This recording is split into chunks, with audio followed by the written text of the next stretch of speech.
Friends, मैं फरीदा। आप देख रहे समाज की खबरें हिंदी टीवी न्यूज। आइए देखते हैं आज की बड़ी खबरें। को चुन चुन के हम लोग मारेंगे, तभी कोई नहीं बचाने आएगा तुमको। तुम्हाला काय वाटतंय? तुम्हाला काय वाटतंय? तो भडवा जमीन मर्चंट तुला वाचवायला येणार? हा, मलाही बघून दे।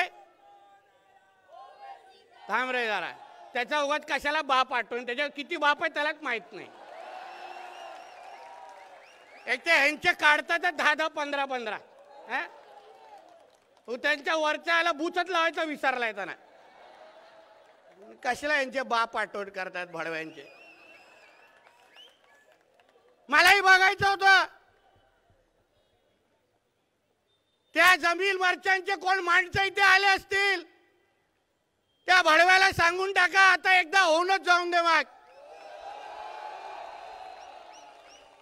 मी काय इथे नुसता एका मोर्चाच्या निमित्ताने आलेलो नाहीये।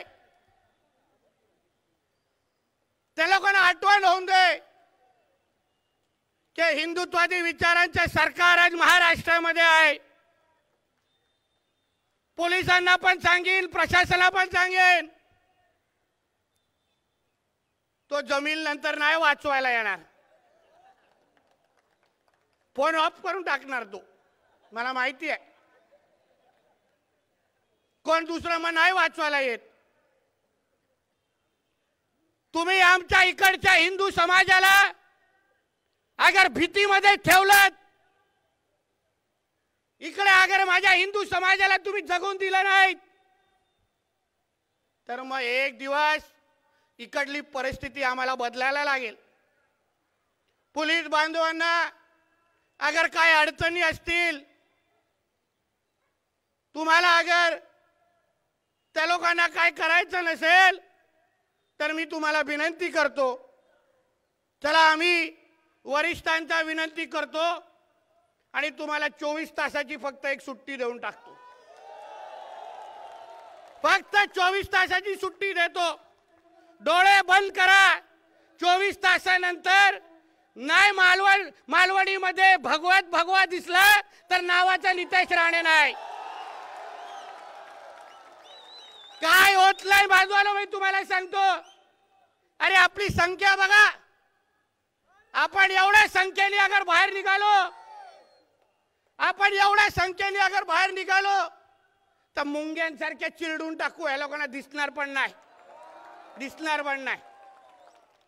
हे आमच्याशी मस्ती करून दाखवतात। काय मस्ती चालली आहे तुम्ही सांगा मला? ड्रग्ज आणि अंमली पदार्थ कोण आणतं तुमच्या मालवणीमध्ये?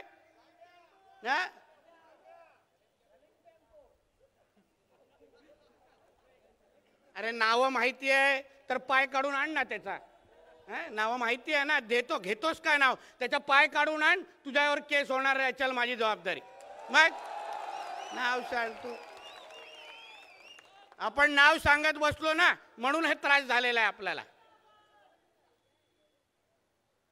जे समाजामध्ये अशा पद्धतीचे विष पेरतात, ड्रग्सच्या नावाने, या अंमली पदार्थाच्या नावाने आमच्या हिंदू समाजाची पुढची पिढी बर्बाद करून टाकतायत, त्या लोकांना या मालवणीमधून हिंदू समाज पलायन कसा करेल, हिंदू समाजाची लोकसंख्या कशी कमी होईल, हा त्यांचा एक कलमी कार्यक्रम आहे। बांधवांनो लक्षात घ्या।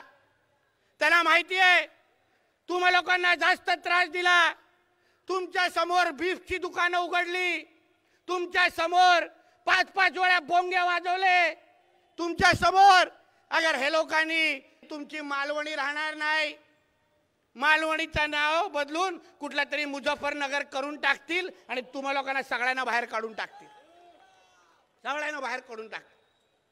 बांधवांनो ह्याबद्दल लक्षात ठेवा। अतिक्रमण ज्या पद्धतीने वाढतंय, टप्प्याटप्प्यावर आपले बिल्डिंगी बांधतात, अनधिकृत मदरसा बांधतात, अनधिकृत मस्जिदी बांधतात, आणि मग तिथे राहणारा हिंदू समाज तिकडून कसा निघून जाईल ह्या पद्धतीने यांचे कार्यक्रम सुरू होतात। तुम्ही सगळेजण फक्त एकदा हिम्मत दाखवा। तुम्ही एक लक्षात ठेवा, जिथे जिथे ह्यांनी अतिक्रमण लावली, जिथे जिथे ह्यांनी लँड जिहाद केला, अनधिकृत अगर मदार बांधली तर लगेच आपल्या बजरंग बलींचा मूर्ती तिथे उभी राहिली पाहिजे. तुम्ही एकच माझा घोषणा लक्षात ठेवा, ह्यांचा आली तर आमचा बजरंग बली आहे. जिथे जिथे हे लोक ताकद दाखवणार. बघा नाशिक चांदवड मध्ये मी काय केलं तुम्ही बघितलं असेल बातम्यांमध्ये. साल्या लोकांनी हायवेवर हिरवी चादर घालून टाकलेली, त्याच्या खिशातच घेऊन फिरतात. दिसले तिथे घाण केली. हायवेच्या मधोमध हिरवी चादर ठेवली आणि मग तिथे कार्यक्रम ह्यांचे सुरू केले. अधिकारी, नॅशनल हायवेचे अधिकारी नॅशनल हायवेच्या अकाउंट मधून 20,000 रुपये देऊन मालेगाववरून मौलवी बोलवला तिथे. काय लाड रे बाबा. आमच्या पुजारींना देणार काय थोडं कधी. आमच्या चुकून अगर तिथे हिंदू मंदिर असतं तर न बोलून तिथून बुलडोजर चालून टाकला. त्या लोकांकडे वाकड्या नजरेने बघण्याची हिंमत झाली नाही. मी अधिवेशनात हा विषय घेतला. मी सांगितलं 24 तासात अगर ते बदललं नाही ना, तिथे बजरंग बलीची मूर्ती उभी राहील आणि आम्ही तिच्या महाआरती करायला तिथे येणार. हातवर फाटली प्रशासनाची. मदार सकाळी काढून टाकली. हे तुम्हाला काय सांगतोय की हे अगर नाशिक मध्ये होऊ शकतं, हे अगर सोलापूर मध्ये होऊ शकतं. आज मालेगावकडे बघा. आज मालेगावचा हिंदू आज हिमतीने फिरायला लागलेला आहे. तिकडे मालेगाव म्हणजे मिनी पाकिस्तान म्हणून लोक बोलायचे. आज आपल्या सरकारच्या माध्यमातून आपण तिथे पोलीस मुख्यालय देतोय, लोकांना संरक्षण देतोय. त्यासमोर हे लोक काही करू शकत नाहीत. ही हिम्मत तुम्हा लोकांना दाखवायची आहे. आम्हाला ही आजमायचं हे लोक काय करतात, हे लोक किती हिम्मत दाखवतात. अहो तुमच्या मालवणीमध्ये सांगाव किती मुली गायब झालेल्या आहेत. अजून काय थानपत्ता आहे का त्यांचा? काय हिशोब आहे का पोलिसांकडे आणि प्रशासनाकडे? कशा गायब होतात? कोण गायब करतं त्यांना? कोणाच्या हिमतीवर गायब होत आहेत? हे सगळे लव जिहादची नाटकं आहेत बांधवांनो, लक्षात घ्या. सगळे इस्लामीकरण मोठ्या प्रमाणामध्ये करायचं. जरा बघा मालवणीमध्ये जरा घुसून बघा. माझ्या पोलीस बांधवांना विनंती करेन, एका एका घरामध्ये 30-30, 40-40 हे बांगलादेशी रोहिंग्या मुसलमान राहत आहेत आतमध्ये. त्यांच्या बापाचा थानपत्ता नाहीये, त्यांच्याकडे आधार कार्ड नाहीये. ते कुठून आलेत, कोणी त्यांना आणलंय हेही माहित नाही. ते कोणासाठी इथे आलेत हेही माहित नाही. पण प्रत्येकाच्या घरामध्ये लाईटचं कनेक्शन आहे, प्रत्येकाच्या घरामध्ये विजेचं कनेक्शन आहे, पाण्याचं कनेक्शन आहे, प्रत्येकाला 2 वेळाचं जेवण भेटतंय. हे कोण लाड करतायत? या बांगलादेशी आणि रोहिंग्यांची. हे आहे ना. अगर तुम्ही लोकांनी उद्या आवरलं नाही ना, एकदा अचानक एवढे बाहेर येतील ना, तुम्हालाही आश्चर्य वाटेल की झाला तुम्ही 100 आणि ते 1,00,000 जमा झालेले आहे. तुम्ही विचार करा. जरा घराघरामध्ये जाऊन बघा. त्या दिवशी मी मस्जिद बंदर मध्ये गेलो. त्या मस्जिद बंदर मध्ये एक इमारत बांधली आहे. 4 फ्लोअरची परवानगी आहे, 4 फ्लोअरची फक्त. बीएमसी आणि म्हाडाच्या याच्यामध्ये 4 फ्लोअरची परवानगी आहे.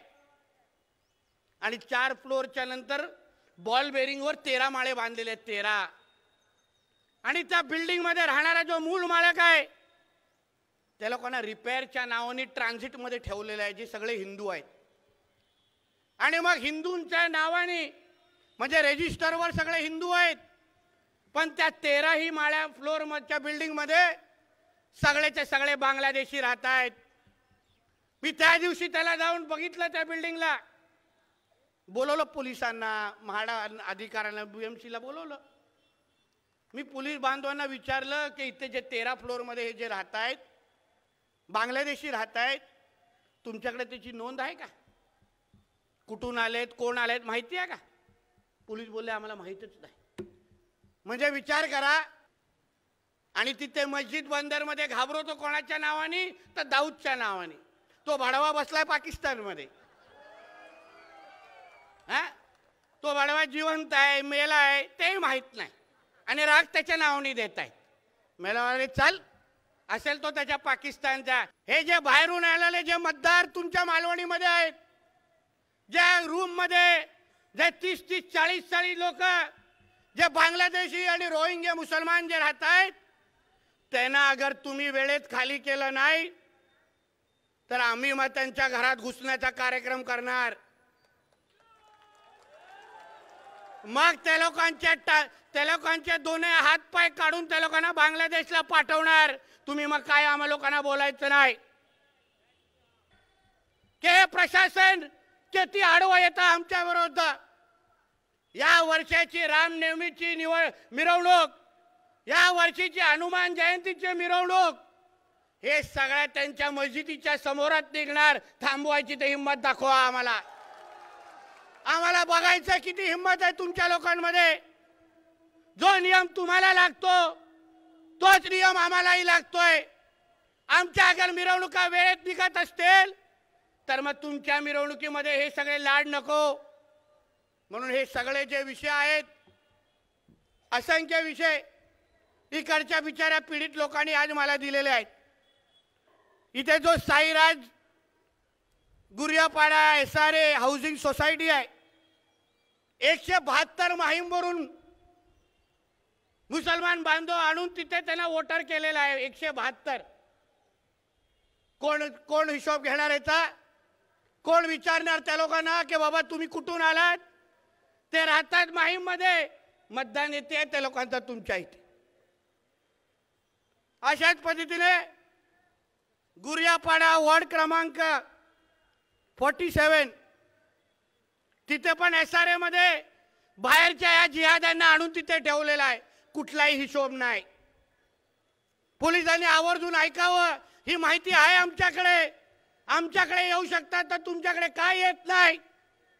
मलाड मालवणी प्रभाग क्रमांक 33 मध्ये अनधिकृत बांधकामे पाडण्याबाबत दोषी ठेकेदारांवर कारवाईचे आदेश करण्याबाबत सहाय्यक पालिका आयुक्त श्री किरण दिगावकर, एक्झिक्युटिव्ह इंजिनियर श्री राजन प्रभू, असिस्टंट इंजिनियर श्री अनिल पुणातेंबकर या तिन्ही लोकांनी एवढी ह्यांच्याची मस्ती आहे.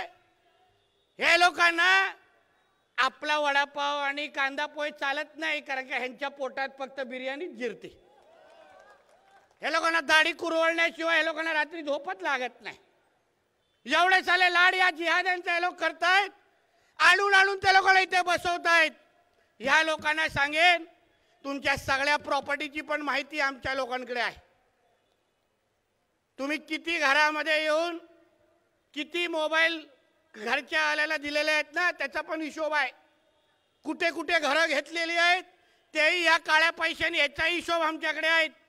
वेळेत ही नाटकं अगर बंद झाली नाहीत ना तर तुमची कशी मस्ती उतरवायची ना ह्याच्या चांगली वॅक्सिन आमच्याकडे ठेवलेली आहे. मालवणी क्रमांक 8 म्हाडा वसाहती आहे.